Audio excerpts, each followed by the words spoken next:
Welcome and thank you for attending our session on Peter Senge's Shared Vision. My name is Phyllis Grillo and I'll be your moderator. At least for the beginning of this presentation, our presenters today will include Gina, Chassie, Lilia, and Lorraine. Our agenda for today's presentation will include a short video from Peter Senge featuring his thoughts on shared vision. We offer this because it is believed by many that hearing directly from the author themselves is often useful and enlightening.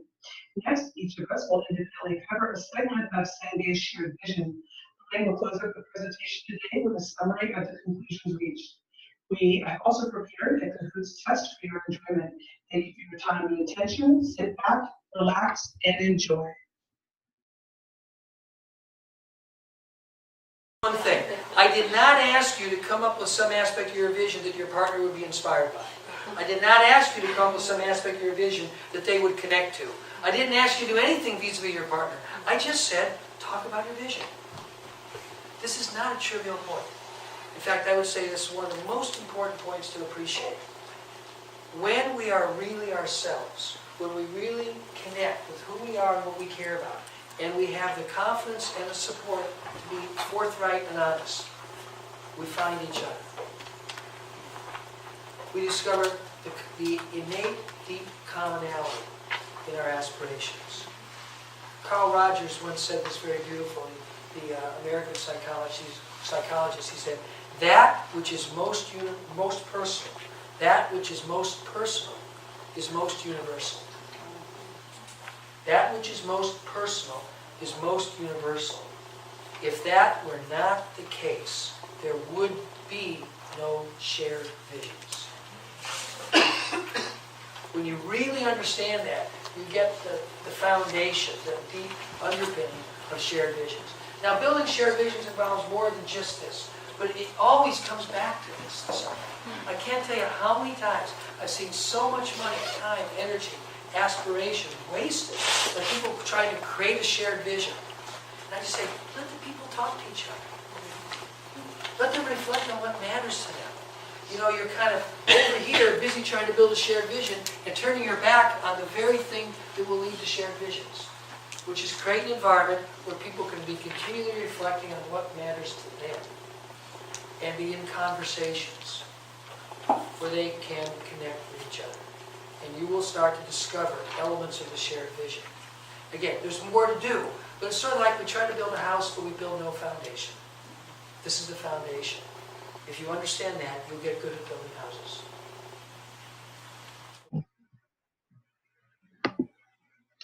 Building on what Peter had to say, one of the first steps in shared vision is to understand that it is a force and not simply an idea. It is a group of stakeholders coming together to ask the question of what do they want to create. As the answer to that question is developed, the stakeholders become bound not only to the idea, but to each other. This bonding is critical because a shared vision is, at its simplest terms, a compilation of all the individual stakeholder visions. The shared vision continues to grow from the interaction of those individual visions into a cohesive, singular shared vision. One interesting aspect of the shared vision and the commitment required for its development is the fact that it can naturally inspire courage in people to do whatever needs to be done to accomplish the vision. The shared vision can be focused on the internal or external issues or both. An additional benefit of the shared vision is that it fosters a long-term approach which brings people together to understand the aspirations and hopes of the individuals as well as the group stakeholders. I now invite Gina to elaborate on the next steps in the shared vision of our presentation. Thank you. Okay, thank you, Phyllis. This is Gina now, and Phyllis just talked to us about shared vision and the creation, courage, and commitment aspects of how you create a shared vision. And I'm going to be talking about unleashing aspirations and hope. Because when companies or organizations develop a shared vision, what happens is they need to encourage their employees or their staff or their board or anybody who's really involved in this organization to have their own personal vision, because shared visions emerge from personal visions. And so people naturally need to have their own personal vision, so that because that's what they care about. And so organizations that want to build a shared vision have to encourage everybody to develop their own personal vision. That's why true visions that are truly shared take time to emerge. And not only do they take time, but they require ongoing conversations where individuals feel free not only to express their dreams, but also to learn how to listen to one another's dreams. And oftentimes, the listening part is the part that is much more difficult than the sharing or the talking part, especially when managers or directors who are usually in the position and are used to making calls and having their whatever they say go, it's often difficult for them to take a step back and actually listen to their people that work for them, people that are under them, and really truly listen and consider what their points of view are in order to inform their own points of view. And so it requires a sense of openness and willingness to entertain diverse ideas, not just those that the director came up with, but to really be willing to entertain other ideas. And the most effective leaders in these organizations allow multiple visions to actually coexist at the same time, where they are able to continue to keep their own vision in mind while also considering other people's visions at the same time. And then really trying to blend all of these visions in together to try to listen for the right course of action that would actually transcend and unify each person's individual vision and really bring it all together under one main shared vision. And the other aspect of unleashing aspirations and hopes is to look at both the positive and negative types of visions. A lot of companies oftentimes find themselves being driven by negative visions, which are really driven by the power of fear. Fear of bankruptcy, fear of not being competitive, fear of not making money, whatever it is. The question that these companies are asking themselves is, what do we want to avoid?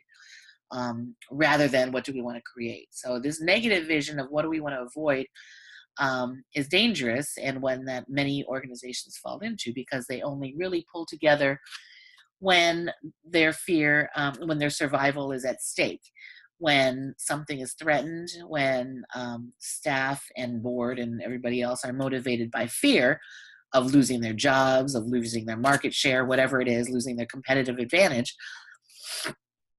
But being motivated by fear and these negative visions is very limiting because it uses energy that could have been used to create something positive. Rather, it uses the same energy to prevent something bad from happening and doesn't allow the organization to see beyond that immediate goal of let's not let this thing happen to us. It also conveys a message of powerlessness, that they don't have control over what might happen and they're just trying to scramble to avoid that worst case scenario. And inevitably, these negative visions are short term in nature. Then once that short-term threat is gone, once they are, they survived the threat or the crisis or whatever it is, then the organization's vision and energy also goes away. And they don't really have anything beyond that to really look towards. So instead, what organizations should do, according to Senge, is really strive to have positive visions. And he wants organizations to be driven by the power of aspiration, which is when organizations ask themselves, what do we want? And while fear is very a motivating thing, and it can produce extraordinary changes in a very short period of time, what happens, as I said, is once that period is over, once the threat is gone, then things kind of come to a stop and the organization does not continue to grow. Whereas with a positive vision, this power of aspiration endures as a continuing source of the organization, always striving to learn, always striving to grow. And so the key to releasing the energy of this entire creative process of how organizations grow is to maintain this level of what they call creative tension, or the tension between vision and reality. And the most effective leaders, as I believe I alluded to earlier, are those who can hold their vision clearly in their heads, or on paper, but while also remaining committed to seeing what their current reality is very clearly. So they're not blinded by things that maybe are not going quite right, but they are able to continue to take all that information in and continue to tailor it and see how, learn and apply lessons to how they can continue to try to work towards achieving their positive vision. And so now we are going to hear from Jazzy, who's going to be talking about fostering commitment and foregoing compliance in this vision, this scenario of a shared vision. One of the other themes that we picked up in Senge's work, the section on shared vision, is this notion of fostering commitment and foregoing compliance. A lot of times what managers and leaders talk about is getting others to buy into their vision, which sort of has this undertone of being sold something. And we definitely don't want to sell someone a shared vision or else it won't be successful. Really what we want is enrollment and commitment to the shared vision. That's rare. About 90% of the time, what we actually see is compliance. Senge outlines 5 levels of compliance. I have them here color-coded sort of by a range. Genuine and formal compliance is what we usually see, what we'd like to see a lot of times are folks that believe in the vision, they see the benefits. Genuine compliance are those that are doing what they're expected to do plus more. Formal compliance is just doing what we expect them to do. And then in the yellow here, we have grudging compliance, which are folks who don't see the benefits of the shared vision, but they also don't want to lose their jobs. So they go along with it, but they are very vocal about not agreeing with the shared vision. Then we have those that are non-compliant or apathetic, which are some of the most toxic folks in an organization. They don't believe in the benefits. They have no energy. They're not engaged. And again, they become very toxic. What's confused a lot of times is this difference between compliance, genuine compliance, and commitment. And the biggest difference is those that are committed have a high level of energy, a high level of passion associated with the shared vision. They go above and beyond. They do whatever it takes. And if they have to create new rules to make it happen, they're willing to do that. Whereas genuine compliance are folks that accept the vision as it is. Senge outlines some guidelines for enrollment and commitment, and they are just that. They're not a silver bullet, but they're guidelines. The first one he talks about is be enrolled yourself. I think folks are smart enough to see between the fluff.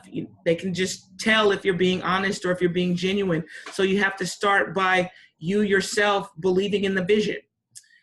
The second one he talks about is be on the level, or what I call keeping it real. Keep it real about the benefits of the shared vision, but also keep it real about some of the challenges. Don't try to sweep it under the rug. And then the last one he talks about, which really resonated with us, was let the other person choose. You cannot force or convince someone to be a part of the shared vision. They have to see their personal vision in the shared vision. I'm going to quote Senge's work here. The hardest lesson for many managers to face is that ultimately there is nothing you can do to get another person to enroll or commit. Enrollment and commitment require freedom of choice. And it's exactly that. Folks have to be able to make the decision on whether or not they believe in this shared vision. Do they see themselves in the vision? Do they see their personal visions being able to come to fruition? And if so, we are definitely headed in the right direction to make the shared vision a reality. Hi, this is Lilia, and I will be sharing with you forging common meaning and common focus. A vision can be compelling, a force of the heart, and a force of impressive power, but a shared vision is a common picture. And even though individuals can care deeply about their own vision, the common caring is the power of a shared vision. When people truly share a vision, they are connected, they're bound together by a common aspiration. 2 examples provided by Senge were Henry Ford. Their shared vision was to provide the opportunity for a car for everyone, not just the wealthy. Another example was Stephen Jobs and Steve Wozniak. Their shared vision was the power of a computer to empower people. The vision is shared among all throughout all levels of the company. A shared vision changes people's relationships with the company, and it's the first step of allowing people who mistrust each other to begin working together. The common meaning, the common focus, the shared vision requires commitment, and that commitment is a long-term commitment, otherwise it's futile. But sometimes this is not possible to have that long-term commitment, and the reason is the focus for the long-term has to be something that we want and not something that we have to do. And Senge wrote these beautiful words. The Japanese believe that building a great organization, such as having a strong shared vision, is like growing a tree. It takes 25 to 50 years. Additionally, each person sees their own picture, their own vision, and each has their own point of view. It's like looking through the holes poked in a window shade. Each hole is unique, each perspective is unique, and each point of view is unique. And everyone has their own values and experiences. However, together, each unique vision is a common meaning. It's a focus, it's a common focus, and together we see a larger picture. So caring is personal, the individual part. It is rooted in an individual's own set of values, concerns, and aspirations. But as shared visions develop, it becomes both my vision and our vision. And visions can emanate from the top or bubble up or from the middle. However, we must always allow multiple visions to coexist, listening for the right course of action that transcends and unifies all of our individual visions. The last thing I'd like to share with you are a set of governing ideas that anchor visions. And the governing ideas answer these three critical questions: the what, the why, and the how. The what is the picture of the future that we want to seek and create. The why is the purpose. Why do we exist? What do we contribute to the world in some unique way? And the how is, how do we want to act? And we want to be consistent with our mission along the path of our vision. And it should be a reflection of the company's values. Coming up next is Lorraine. Thanks. I'm going to go ahead and discuss mutual agreements in a learning organization. So through focusing on a shared vision in a learning organization, it's essential for leaders to mutually agree on the learning target, improvement strategies, as well as challenge goals in order to create educational reform. As mentioned and emphasized by Senge in this chapter, you cannot have a learning organization without having a shared vision. And building a shared vision is actually one piece of a larger activity, which is developing the governing ideas of an enterprise, its vision, purpose, and values. Senge emphasizes the need of maintaining enthusiasm of a vision, which requires having a mutual agreement on an overarching goal and remaining committed to it rather than being compliant. The need to recognize personal and organizational shortcomings is also key. Doing so will foster risk-taking and experimentation, allowing the organization to change direction and run another experiment when necessary. So this prevents ambiguity and ensures every move is clear and purposeful. What's also discussed in this chapter is the need to challenge goals in order to create educational reform. So this refers to the idea of commitment as mentioned previously. So the committed person, according to Senge, is not compliant, but is committed enough to challenge the rules. And they're committed enough to the shared vision that if the rules of the game stand in the way of achieving a vision, then that person will actually find a way to change the rules. Because again, it's all in the best interest of the organization to achieve this shared vision. Senge also mentions that visions can actually diminish or die when there is increasing diversity of visions, where the diversity of views end up dissipating focus and generates unmanageable conflicts. He also mentions when people have discouraging feelings toward the apparent difficulty in bringing the vision to reality, that can also cause a vision to die. And ultimately, another way that visions can diminish would be when people forget their connection to one another. And as a result, they no longer have that shared vision and are able to work together in achieving that. So to conclude this presentation, the points that we went over were how shared vision requires a mutual desire to create with courage and commitment. The desire to identify, to be part of a bigger picture is part of shared vision. The necessity of enrollment and commitment, which are primary factors of a shared vision. It was mentioned in this chapter how both occur organically without the influence of external factors.